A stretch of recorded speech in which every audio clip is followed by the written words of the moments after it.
UFC 316 just took place, and here is my event recap. First off, we did pretty decent on pick. We went 9-4. We got every underdog incorrect except for Mario Batista. Shout out to Mario Batista. Made a whole YouTube video explaining how Patchy Mix is fraudulent. Mario Batista's gonna fraud check him. Cha-ching, cha-ching. Guess what? We didn't bet it though. So my betting powers are still mushed. I still cannot hit a bet to save my life, but it seems that when I pick an underdog and don't bet it, they are locked. They will win no matter what. When I pick an underdog and I do bet them, they lose. Vicente Luque, prime example. Sean O'Malley, second prime example.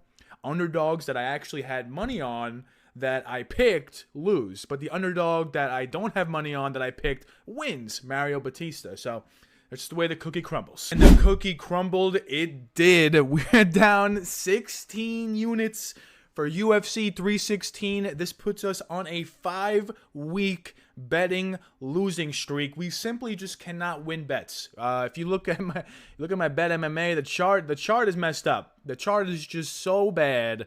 We're down, I believe, 65 units since starting this journey.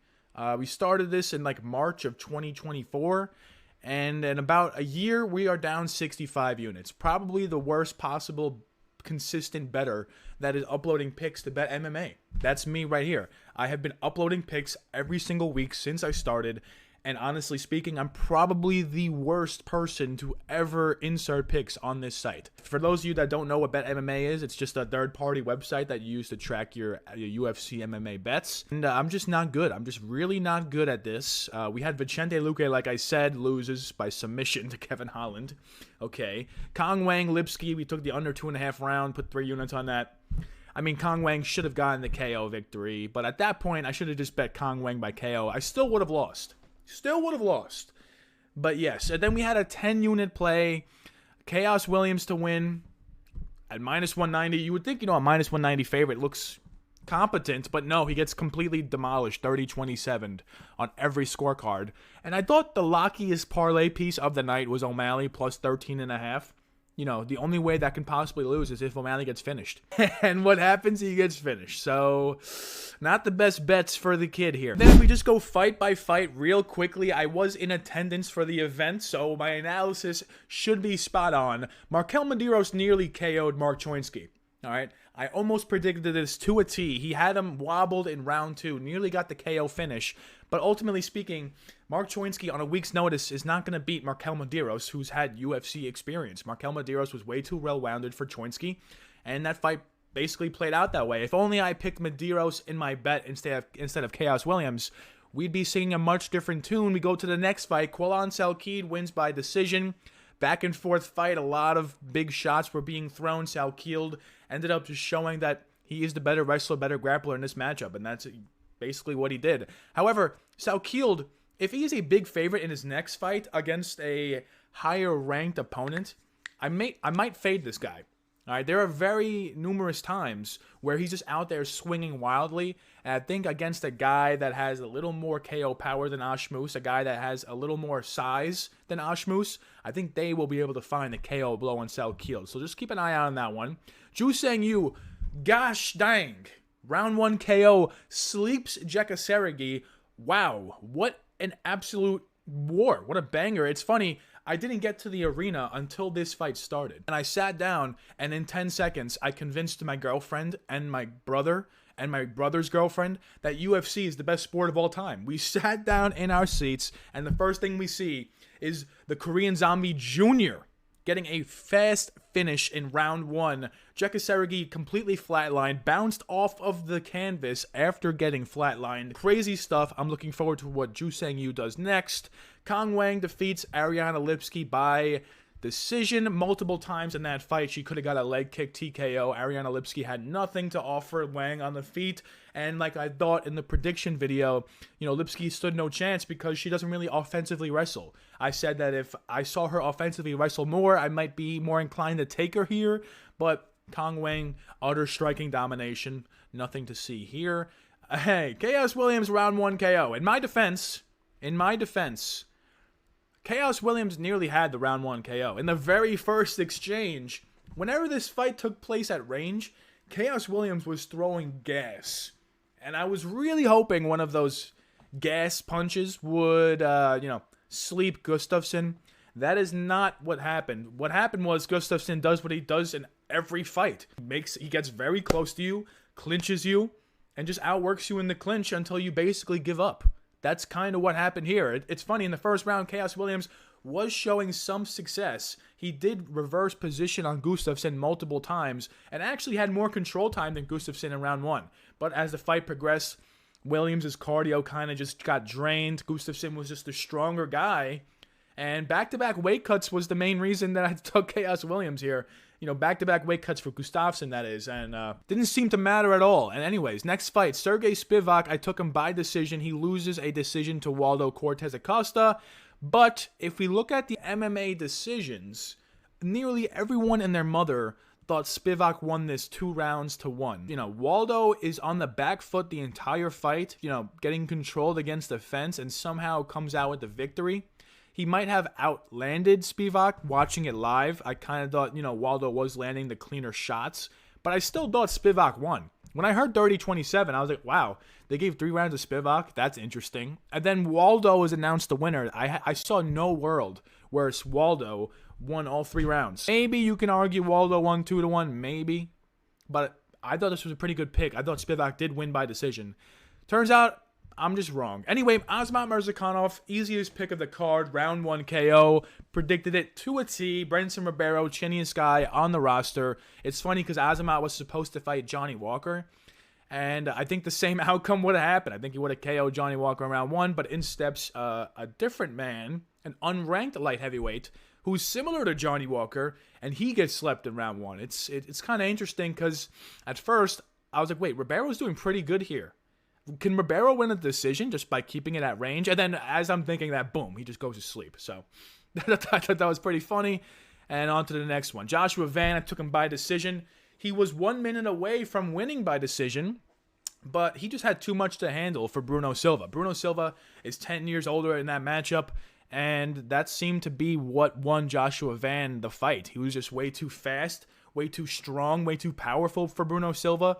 Bruno Silva usually does well in firefights, but in this one, he was just outgunned. Just completely outgunned, knocked down multiple times, and then just quit at the end. He just sat on his ass against the cage and just straight up looked like he just was like, all right, I'm done. I'm just done. I'm just gonna sit here for the rest of the fight. And the ref stepped in immediately. Joshua Van by round 3 KO. Great win for Van. He can now move up into the top 10 of flyweight. Interested to see who he fights next. He's already shown that he can out-grapple good grapplers like Ray Saruya. He's shown that he can outstrike big power punchers like Bruno Silva. So what's next for Josh Van? Probably like a Tatsuro Taira. Probably another grappler just to test him one more time. And I'm taking Josh Van in that matchup. Anyway, Kevin Holland defeats Vicente Luque by round 2 sub. As you can see, another underdog that I picked, one that I was pretty confident in. But welterweight Kevin Holland is different. That's what I kind of missed in the breakdown. Usually when Kevin Holland's losing, he's losing to like really good fighters in the top 10, or he's losing at middleweight. In this matchup, it was welterweight. I didn't figure that into the calculations. Welterweight Kevin Holland is actually way better, 10 times, 100 times better than middleweight Kevin Holland. If this fight just took place at middleweight, Luque wins. It's that simple. Middleweight Kevin Holland is not good. Welterweight Kevin Holland, however, can beat you by any means necessary. It seems like he's motivated when he cuts down to welterweight. Open the card with a big bang, so shout out to Holland, down 3 units again on this fight. At this point in the night, I had lost all the bets I placed. I lost the under 2.5 on Wang. I lost Chaos Williams 10-unit parlay. And then Luque, I was like, okay, if Luque wins, maybe, we can use the winnings and try to run it back up. No. Luque loses, and that puts a stamp to the negative 16-unit night for the kid. Anyways, Mario Batista, my best pick, my best prediction of the card, wins by clean decision. This is exactly how I thought it would go. I said in my breakdown that Mario Batista was just going to be way too well-rounded for Patchy Mix. Patchy Mix is completely clueless when it comes to striking, and if Patchy Mix doesn't shoot for immediate takedowns, he's just going to get peppered at range by Batista and lose a decision. And that's exactly what happened. Saying Patchy Mix is a fraud, he got fraud checked, yada, yada, yada. But honestly, what was he really doing in that fight? He was just standing there getting hit. I think he maybe attempted one takedown. One. It's like he didn't even want to grapple. It's kind of crazy. Patchy Mix knew the only way to win was to grapple. Decides to just not grapple. It was kind of astonishing to see. And it's funny because, you know, the one underdog I do pick that I don't bet just wins and looks like he's minus 1,000. But the underdog I do pick and bet looks like he's plus 1,000. I just can't get these betting lines right, and you know, the Bet MMA shows it. Joe Pyfer wins by clean decision. I took a flyer on sub. That was never happening. He was never subbing Kelvin Gastelum. It was just too much on the feet for Kelvin to handle. But here's the thing. Pyfer did lose the third round. Pyfer knocked down Gastelum in round 1. I think he knocked him down in round 2. If not, he hit him with a big shot. Round 3, Kelvin actually comes back and wins. So I don't know if that's because Pyfer was like resting on his laurels, knowing for sure he won the first 2 rounds, or if Pyfer was gassing. Not sure what was going on there. If this was a 5-round fight, I mean, Gastelum low-key could have won. His durability was still there. He did get knocked down and almost knocked out cold, but he survived and won the 3rd round. So, I'm not sure what this means for Pyfer's future. Am I supposed to fade him in a 5-round fight because it looks like he rests on his laurels? Not entirely sure. He had no real excuse for losing that 3rd round other than he's already up 2 rounds. He doesn't really need to go for it anymore. So I can see that argument. But, you know, Joe Pyfer, kind of domination. He was a very easy pick on this card. So, yeah. Kayla Harrison, round 2 sub, predicted to a T. Holy, I didn't even know I did that. Wow. I predicted round 2 sub. That's crazy. I thought I predicted round 2 KO. Wow. All right, well, my whole breakdown for this fight was Kayla Harrison is on performance-enhancing drugs, and Juliana Pena does not deserve to be the champion. She lost to Raquel Pennington, but won a weird split, and it kind of just played out that way. Kayla Harrison, by complete domination, round 2 sub, gets the Kimura, and I don't really understand how Pena was supposed to win this fight. She even lost a point in the first round because she upkicked Kayla Harrison. I guess that is how you beat Kayla Harrison. You know, do illegal things. You know, throw in some eye pokes. You know, maybe Pena had a path that way. But yeah, predicted to a T. Shout out to me. I didn't even know that. So anyway, we go to the main event. And yeah, Merab, how you doing? Round 3 sub. That was kind of crazy. Sean O'Malley just completely gets dominated. Rounds 1 and 2 were kind of close on the feet. And, you know, my coping brain was like, oh, O'Malley has definitely won a round. It's definitely 1-1. But when you look at the scorecards, he lost the first 2 rounds clean. And it's just... nothing against Merab. I just, you know... I don't... Sean O'Malley, I don't think he's done. I think he can go to featherweight, you know? Maybe rematch Aljo at featherweight. That would be kind of cool to see. But then Aljo probably just wins by wrestling domination. He's not going to try to strike with Sugar. I don't really know what's next for Sugar. The only thing I can think is maybe they do Merab versus Umar 2, and then they do Sugar versus Sandhagen.